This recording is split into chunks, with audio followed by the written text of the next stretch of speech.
So welcome. Yeah. I think this could be an informal gathering. I didn't know I had all these tales there, so don't believe too much of that.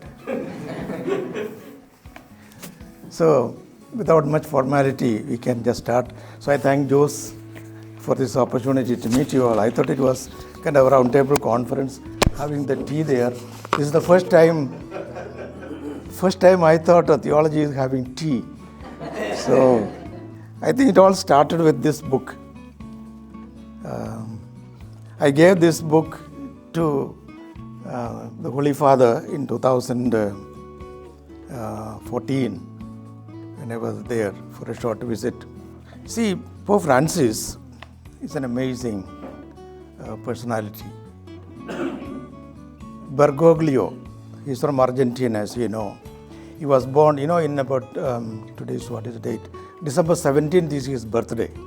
So 2-3 days he is having, he will be completing 88 years, entering into 89th year.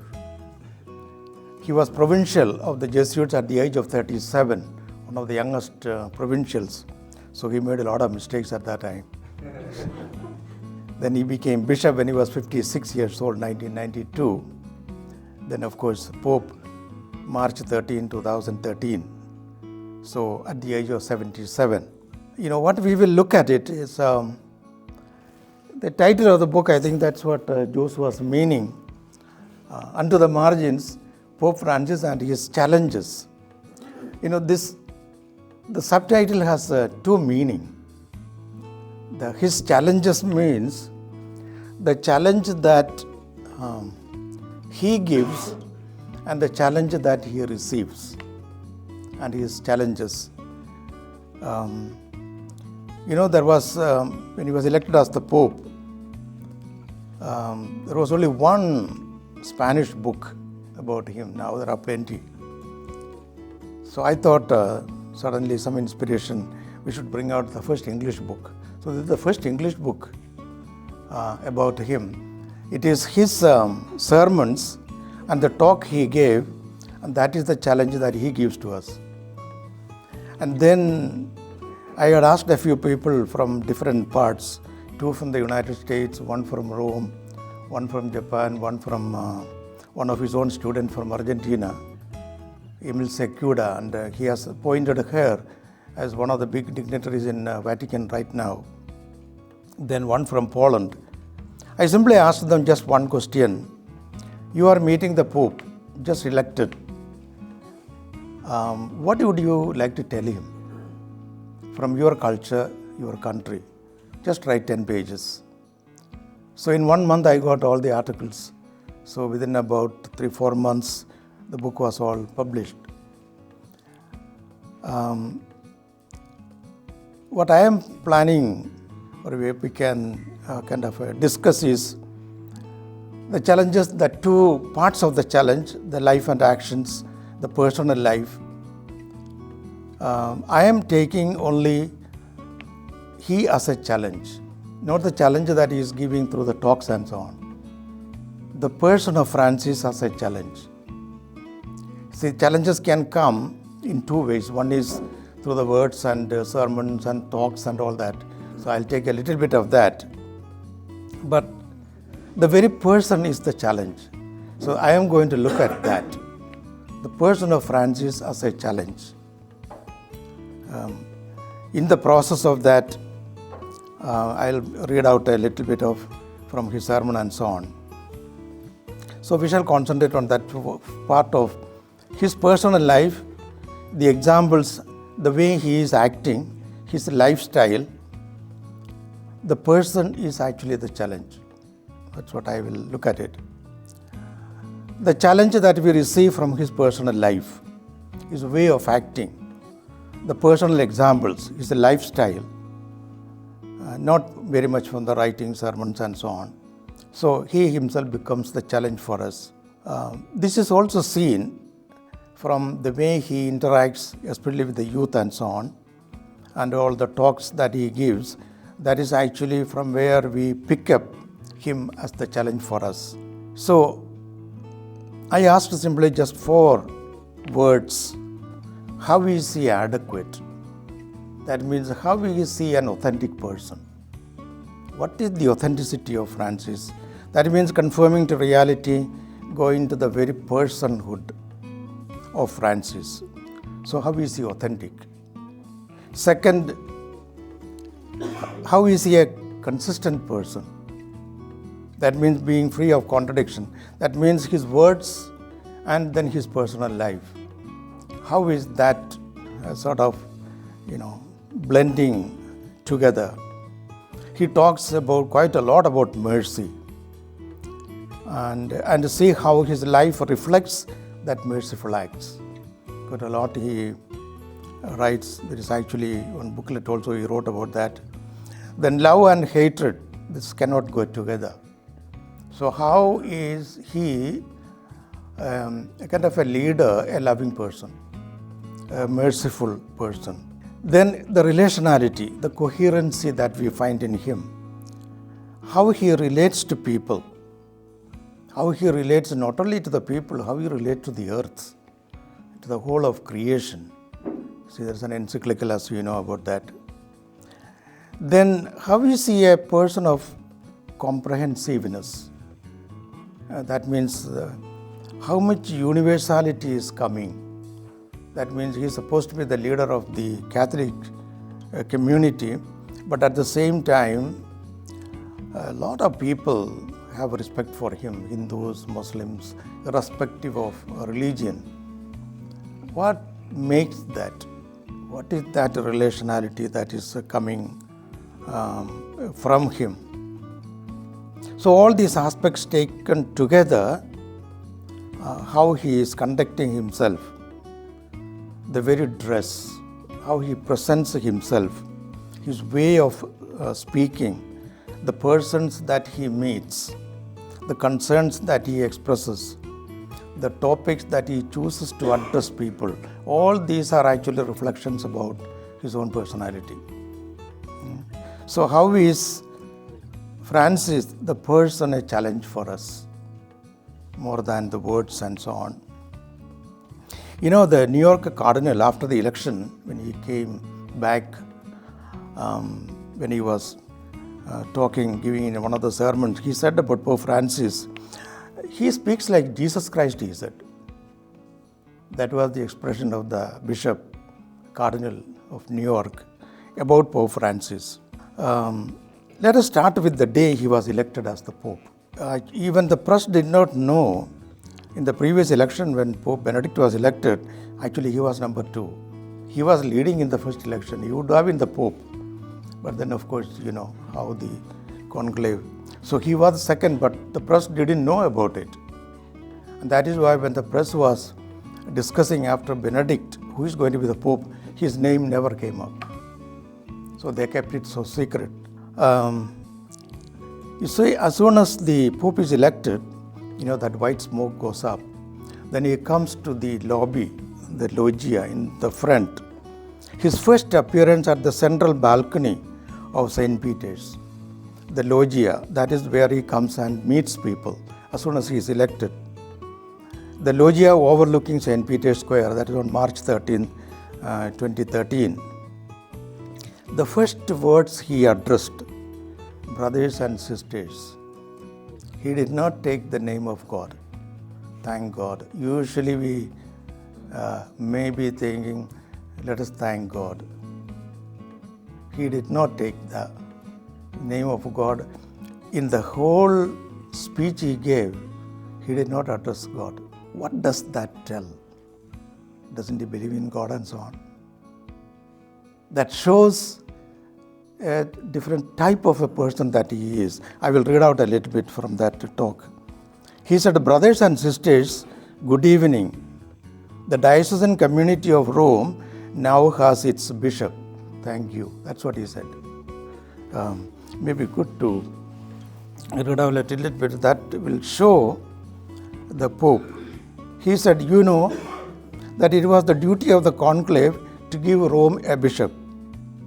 It seems that my brother cardinals have gone to the ends of the earth to get one. But here we are. No mention of God. Most of us will say, let us thank God. At first, I would like to offer a prayer for our Bishop Emeritus Benedict.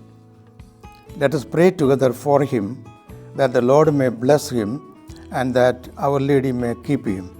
Then he says the Our Father and the Gloria. And now we take up this journey, Bishop and people. This journey of the Church of Rome, which presides in charity over all the churches. A journey of fraternity, of love, of trust among us.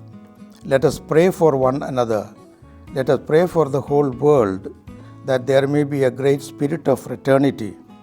It is my hope for you that this journey of the Church, which we started today, and which my Cardinal Vicar has here present will assist me, will be fruitful for the evangelization of this most beautiful city. You know, he never called himself Pope till now. He said the Bishop of Rome. He simply calls himself a bishop. He said, I am one of you, the first bishop. That's all. And now I would like to give the blessing. But first, I ask a favor from you. Before the bishop blesses his people, you see, before the bishop blesses his people, I ask you to pray to the Lord that he will bless me. The prayer of the people asking and the blessing for their bishop.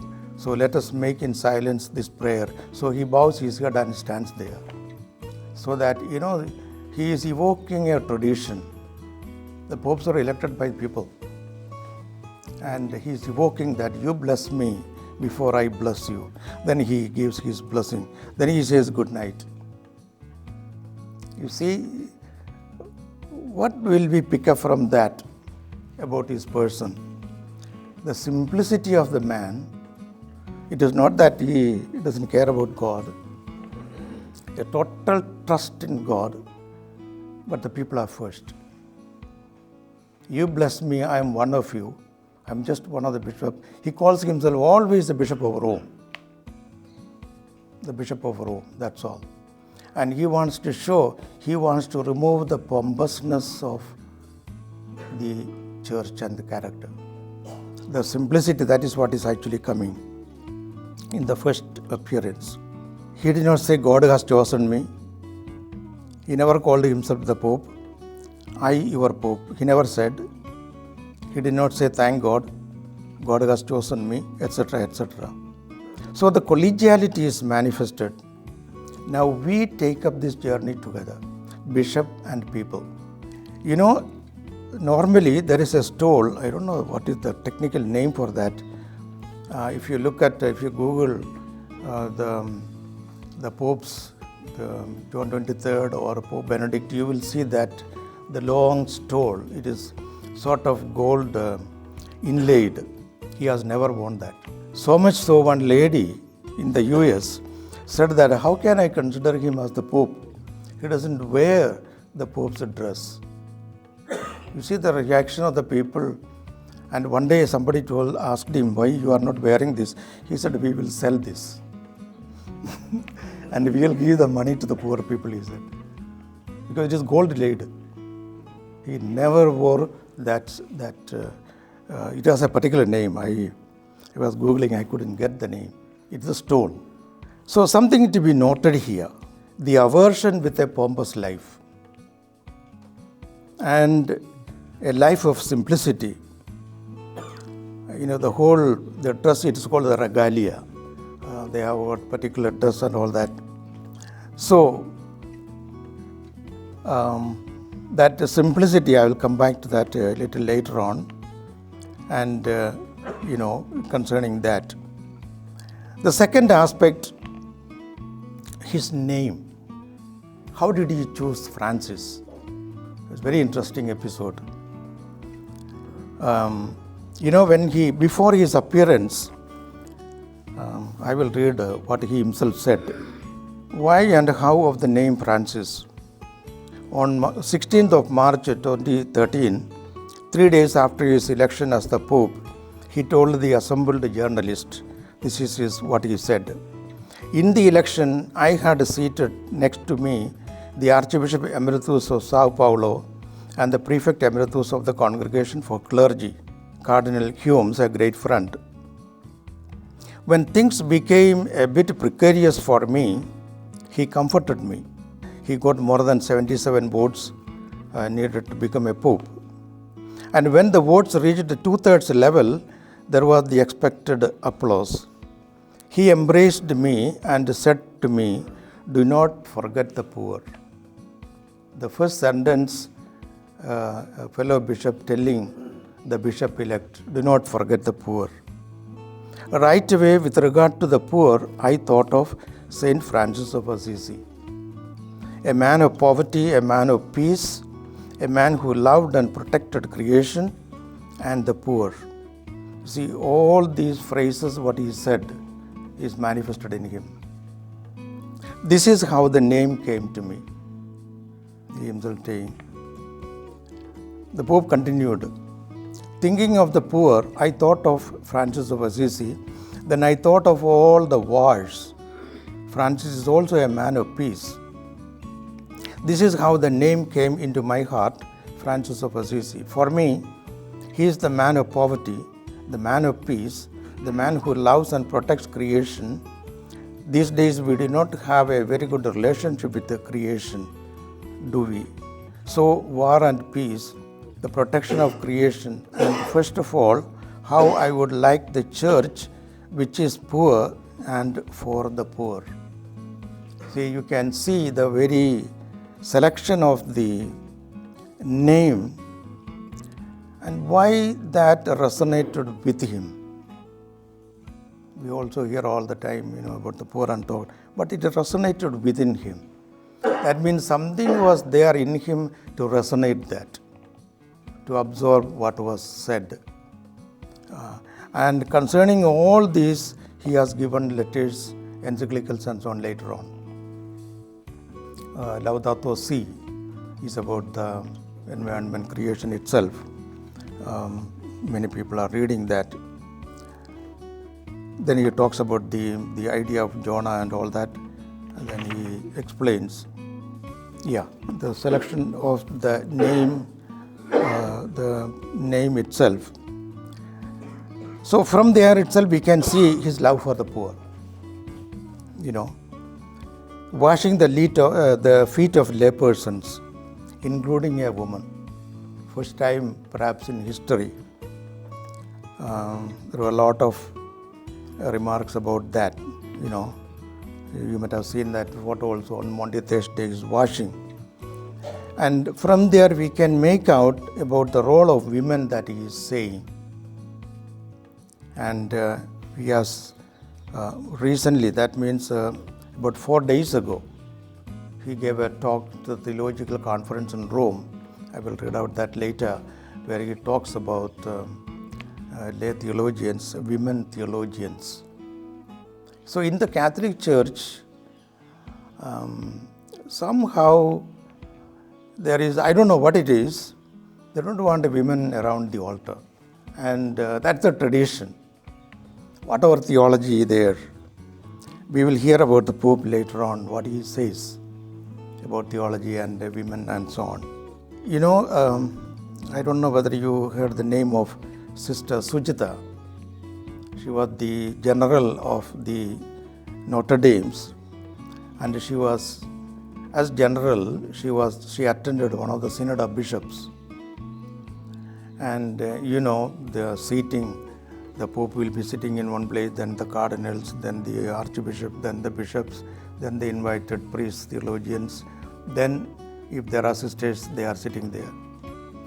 So when she had to speak, she came to the front, and she is very bold, frail looking but very bold. She said, "Dear bishops, so far I was seeing only your back. Now I can see your front." These are the things which comes to me, and the Pope was there in that meeting, not as the Pope at that time, but as Cardinal Bishop. So he knows the sentiment, the feeling of sisters, women represented by her. So all that is within him when he writes something about it. His life of simplicity. You know, those who have been in Rome, there is, it is a kind of a hostel or a hotel like, it's called St. Martha's, where only the bishops and the cardinals stay when they come for any meeting in Rome. And the room is very small. I saw one similar room. It is a small cubicle. It is only from here to here. That's all. The room there. Because they come for the meetings and so on. So when the Pope came, as cardinal for the meeting, he was staying there in the St. Martha's. And once he was elected the Pope, he is staying there. He was now staying in that room only. It's a very small room. He refused to go to his official residence. And one day, somebody asked him, why are you not staying in the Pope's room? You are staying in, he's a very prudent man. You know what he said? That is an inverted funnel. A lot of meaning behind that if you know the church history. He said it's an inverted funnel. What does that mean? Inside is big, it is controlled. It is controlled by cardinals. Whom he meets is all controlled. So he doesn't want to stay there. So he's staying here, he goes and takes meals with whoever comes there. So he's meeting the ordinary bishops, only bishops and cardinals will stay there every day. He goes and serves his meal, so they can't poison the Pope. And that also has a history. So he's very prudent in continuing there, but there comes actually his theology of his own personal life. I don't want to stay in that palatial room, staying in a very small. I attended once the Mass, but it took about 35 minutes. A small chapel, it's only this much. The chapel is only like this room only. We were 4 priests there, then about 20-25 lay people.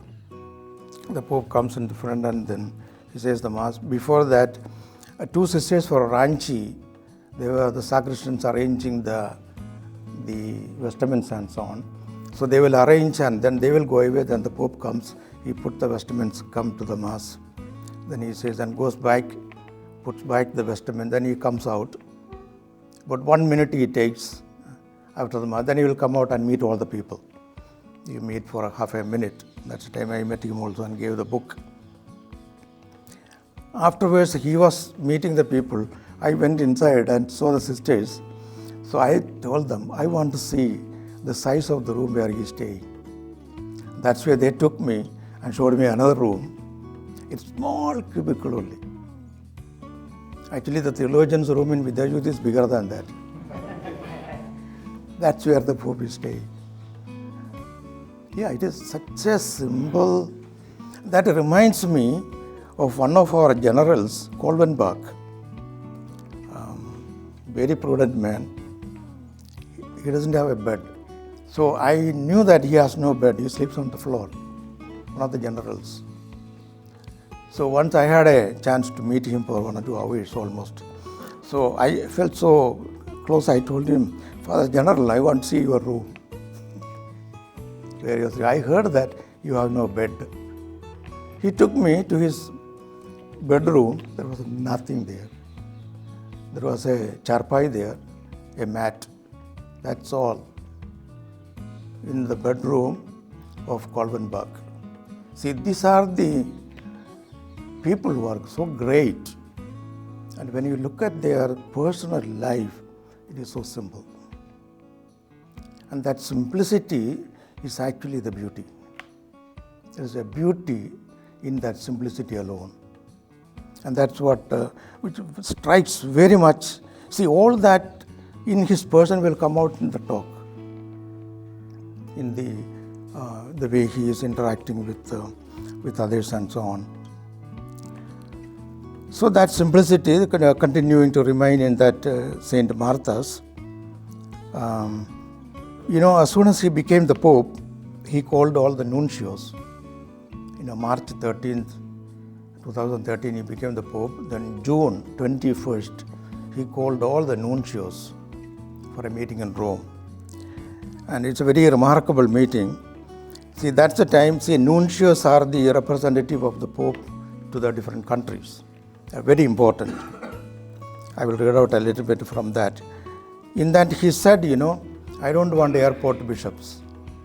That is his sentence, very straight. I don't want airport bishops. That means who travel around. They should have the smell of the sheep. That is his sentence. They should have the smell of the sheep. If we had the PowerPoint, I would have shown that picture. There was a lamb he is holding one, the smell of the sheep. I will just read out what he says about the bishop. They should be pastors. This is what he told the nuncios. However, we are all pastors.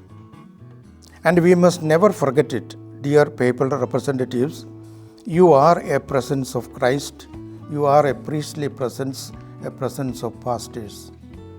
Always do everything with a deep love. You are also pastors in your relations with the civil authorities and your colleagues. Then he goes on. Moreover, when a papal representative does not do things with professionalism, he also loses the authority. Since the nuncios are the ones who are sending the names of the future bishops, and he gives sort of the qualities, the basic criterion in the choice of the person who must govern. This is what he says. Actually, it is taken from St. Paul. If he is holy, let him pray for us. If he is learned, let him teach us. If he is prudent, let him govern us. In the delicate task of carrying out the investigation required prior to making episcopal appointments, be careful that the candidates are pastors close to the people. The names to be selected. He is a great theologian, has a learned mind. Let him go to the university, where he will do such great good works. Pastors, we need them. May they be fathers and brothers. May they be gentle, patient, merciful. May they love poverty, interior poverty as freedom for the Lord, and exterior poverty as well as simplicity and a modest lifestyle. May they not have the mindset of princes. I heard once one of the cardinals saying, somebody asked, are you a prince of the church? He said, yes. He said, yes. So here is what the Pope says, they should not have the mindset of princes. Be careful that they are not ambitious, that they are not in quest of the episcopate. Like that it goes on. May they be able to watch over the flock that will be entrusted to them. In other words, to care for all that keeps it united, to monitor, to be on the alert for dangers that threaten it, to nurture hope. For this reason, may pastors know how to be in front of the flock to show the way, in the midst of the flock to keep it united, and behind the flock to prevent anyone from being left behind. And because the flock itself has, so to speak, good nose, the smell of the sheep, for finding the way. This is how the pastors must move. See, when you select people, select this kind of people. That's what. See how he minutely gives direction. I would say the governance pattern he has in mind a church, and he wants to mold that. So most of the cardinals whom he is appointing are all from the peripheries, because he knows there is a lot of politics there. We are in and around Rome and all that. So he picks up people all from the peripheries around in the universal pattern. So the simplicity of the man If you look at Laudato Si, you will find him talking about the same thing. Because of a deep realization for sharing, we can see John Chrysostom, poverty is the creation of the wealthy. He has very strong words concerning that. I think I will read it out. I will come to this point later. The acceptance that he is a sinner.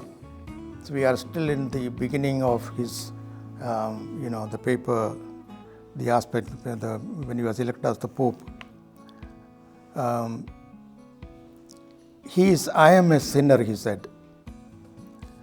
Who is Bergoglio? This is the question the editor of America magazine asked him in the first month. Who is Bergoglio? Bergoglio is his name as a cardinal, as a bishop. He said, I am a sinner. That was the first sentence. I am a sinner. I can see why he said that. When he was the provincial, he dismissed a Jesuit because he was too much for social action. That was the time the liberation theology coming. There is a lot of history. We need a lot of time to understand all that. South America, the liberation theology. He did not like liberation theology much. He started his own theology, people's theology. He thought there were a lot of Marxist influence. Somebody asked him later, what happened? Why did you dismiss him as a provincial? He said, I didn't know much. My theology was not deep, he said. He would not have done that later. That's why he said, I am a sinner. One day, jokingly, he said, they made me provincial too early. He was only 37-year-old. So that means somehow the churches all over the world, understanding that there are a lot of Marxism in liberation theology, he also sort of took some of that and he created his own people's theology. Actually, there is one article written by his own student, that Emil Secuda, in this on people's theology, his theology. But later on, the way he rectified it, that is what the penance he does. Gustavo Gutierrez, he is the father of liberation theology. The church had decided officially to have investigation about him, theology and so on. But the North American theologians all got together, wrote a letter to Rome, please don't touch him. So that way Rome backed off. The Pope, he invited, one of the first acts he did was, he invited Gutierrez for a lunch. These are all symbolism that he gave. Saying that now your theology is acceptable. Liberation theology is the father of liberation theology. Actually, my PhD thesis actually is a comparison of Gutierrez theology and Gandhi's idea of transformation. I met Gutierrez 3 times. I had a long lunch with him once. And I wrote about 10 pages summary of what I want to do. Then I gave to Gutierrez actually about his own theology. I asked him, did I understand you? He said, somewhat, he said. That's why I started my this one. So the Pope's inviting him for a lunch, a lot of symbolic meaning. Probably kind of a restitution, acknowledging that his sin. That's what he said. It is always in him that we are sinners. I didn't know. I sinned. So these are the things. It is my interpretation. He never said about this. But the way he is interacting with people and he acknowledges that he made a mistake. See, that's the greatness of the man. A person who acknowledges that I made a mistake, I didn't know. And today I will not do it. And the way he is saying about that and conducting himself shows the man, that he accepts himself as a sinner. I'll just read out a little bit of that. That shows the deep spirituality that he has. Yeah, who is George Mario Bergoglio? That is a direct question by Antonio Sperado, the editor-in-chief of La Civita Cattolica. The Pope's answer is very humble and honest. I do not know what might be the most fitting description. I am a sinner. This is the most accurate definition. It is not a figure of speech, a literary genre. I am a sinner. Yes, perhaps I can say that I am a bit astute and I can adapt to circumstances, but it is also true that I am a bit naive. Yes, but the best summary, the one that comes more from the inside and I feel most true, is this: I am a sinner whom the Lord has looked upon. The second part is very telling. The way he selected his symbol. There is a church in Rome of St. Matthew, and there is a statue there, Jesus pointing to St. Matthew, that he liked it. See, that means the Lord in His mercy has selected me. That, Matthew's, that story of that. People did not much accept him and so on. Tax collector, sinner. Why does he sit with the sinners and tax collectors? Matthew is one of them. And he has taken that the Lord has mercy upon me, though I have sinned. So that means he has gone beyond that, accepted his weakness, and took the Lord as the strength. You have chosen me. Actually, when you see the picture, you will really understand the wording of the Pope. That he looked at me and have mercy on me. And that is actually the symbol that he selected for himself. He wants to really protect the creation. Very, very clear. Right from the beginning itself, we can see the relationality is not only for people in the governance process, the relationality is also for the earth. Laudato Si, it's the beautiful example of that. A person down to earth, relationality even with the mud, the earth, the animals, the symbol of Francis St. Francis comes to our mind at that time. He gave a talk to the novices and the religious. That was July 6th, 2013. March he was elected, April, May, June, July, within 4 or 5 months. About 8,000 religion and seminarians were there. I will just read out a little bit what he told them. It was a hilarious talk. You can get that in the Google. You should listen to it. He can so easily kind of absorb the youth into himself. Not only that, when he passes by, you feel something happening to you. There is a Hindu doctor here. Actually, we go for a checkup to him. He told me this story. He was in Rome. He wanted to see Pope. So he was on the front line. The Pope, after the talk, he comes, and then he was just standing in front of the Pope. The Pope just passed by. He told me for 10 minutes he couldn't see anything. This Hindu is a doctor. Something happened to me, he said. That whole day he did not eat anything. He said, I don't know what was happening to me. He just passed by. Something happened to me, he said. And these are all living examples of his presence. This picture, it's a very interesting picture. They don't have this in Rome. One of our Jesuits from here, he was the main photographer for the Jesuits in Rome. So studied in Vidayudi, I taught him. So when I was thinking of having a picture in this book, I said the best picture is when he gives talk, when he has something, a joke or something to crack, what he does is he comes to the edge of the chair and then he looks very intently into the audience. And that is the time people feel something is happening in the eye contact, some energy, vibration.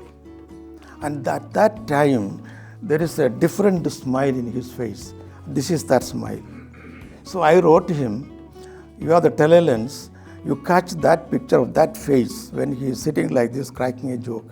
We'll put that here in the book. That is this picture. So in Rome, they don't have the copyright for this picture. Everything is copyrighted. All his words are copyrighted from there. So in that talk, it's very hilarious. You listen to what he is saying. This is the talk he gave to the seminarians and the religious in Rome. And here I would like to stress the importance in this community life of relationship of friendship and brotherhood that are an integral part of the formation. Here we come across another problem. Why do I say this? Relations of friendship and brotherhood. So often I have found communities, seminarians, religious or diocesan communities, where the most common remarks are gossip. It is terrible. And then he himself laughs. And they flay each other alive. And this is our clerical or religious world. Excuse me, but it is common. Jealousy, envy, criticism of others. You see how blunt, straight, talking to the young people. Not only speaking badly of our superiors, that is very classic, he says. But I want to tell you that this is so common, so very common. I too have fallen into this. See, he's saying that I also did this.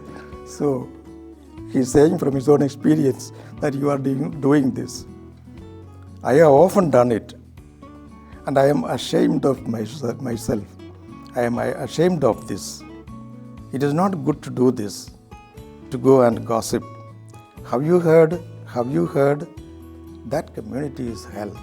This is not good for us. For this reason, relationship of friendship and brotherhood are important. Friends are few, and the Bible says this. Friends, one or two, but brotherhood with everyone. If I have some problem with a sister or brother, I say so to his or her face, or I say it to someone who can help, but I do not tell others in order to blacken their name. And gossip is terrible. Underlying gossip is envy, jealousy, ambition. Think about this. I once heard of a person who, after the spiritual exercises, a consecrated person, a sister, that is good. This sister had promised the Lord never to speak badly of another. This is a beautiful, beautiful way of holiness. Never to speak badly of others. But Father, there are problems. Tell the superior, tell the bishop who can remedy them. Do not tell a person who cannot help. This is important, brotherhood. But tell me, would you speak badly of your mother, your father, your sibling? Never. And why do you do so in the consecrated life, at the seminary, in your priestly life? Only this, think, brotherhood, this brotherly love. You see, the language, the spoken, there is no full sentence and so on. And that's where the youth captures him. Why? That's why he captures the youth. The talking to the seminarians and so on. And do not fear to step out of yourself in prayer or in pastoral action. Be brave in order to pray and in order to go and proclaim the gospel. And then he goes on about the pastoral fruitfulness and so on. That we can see this thing he said not only here, actually in that the speech he gave to the nuncios, he mentions this same thing. He mentioned there, don't pick up somebody who has this kind of tendencies. Don't send their name to me. He tells the nuncios also. So that means relationality, deep relationality, the affirming. No wonder that the cardinal tells that he talks like Jesus Christ. You go back, take that example, just to take one example of, the woman caught in adultery. Usually what is the way we would look at it?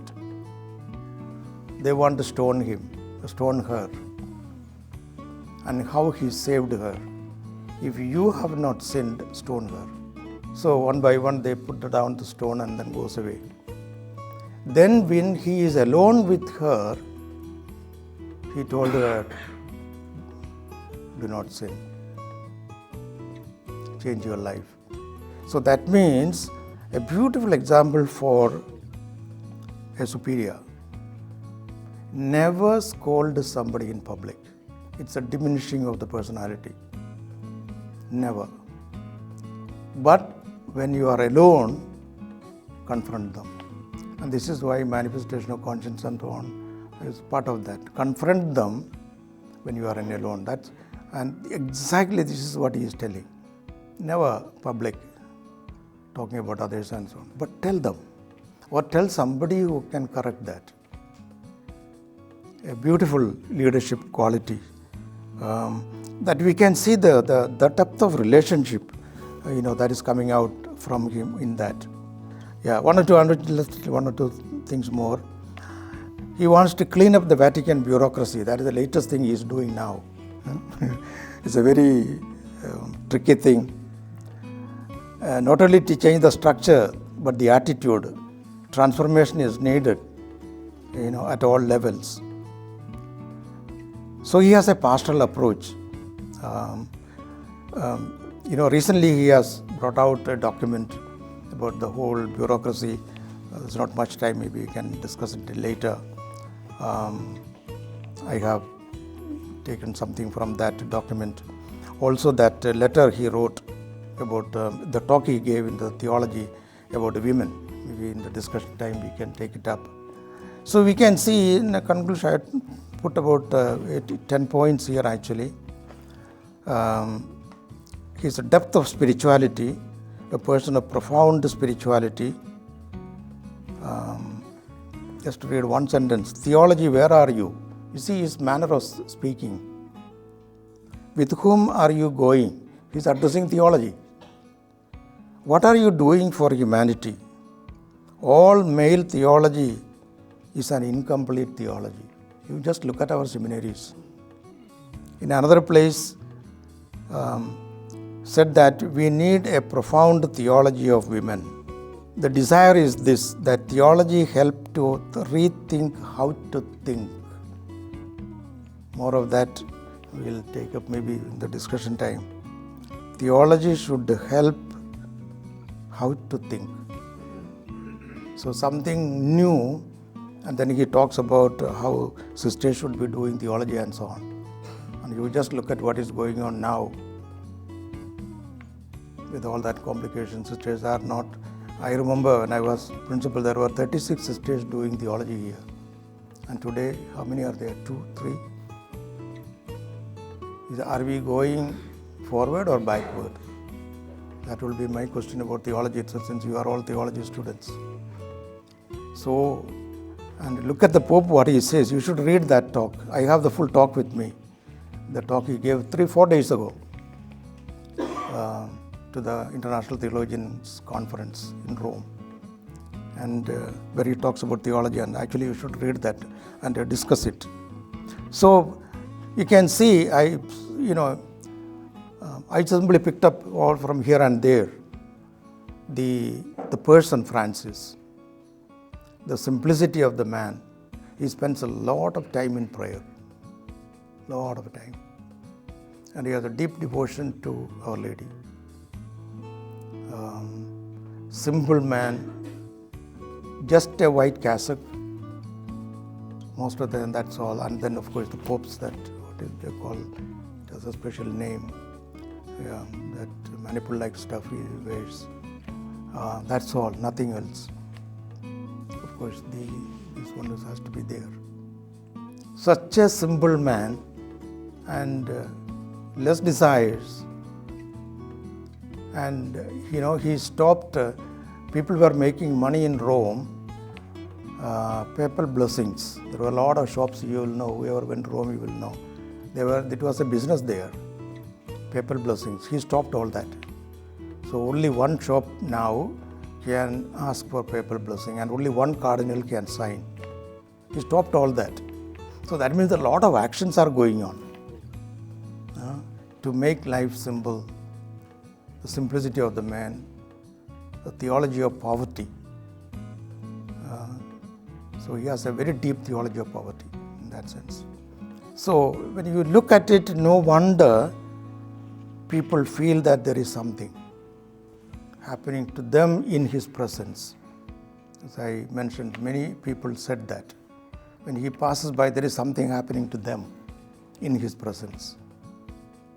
So that's formal. Now we can have tea with the discussion.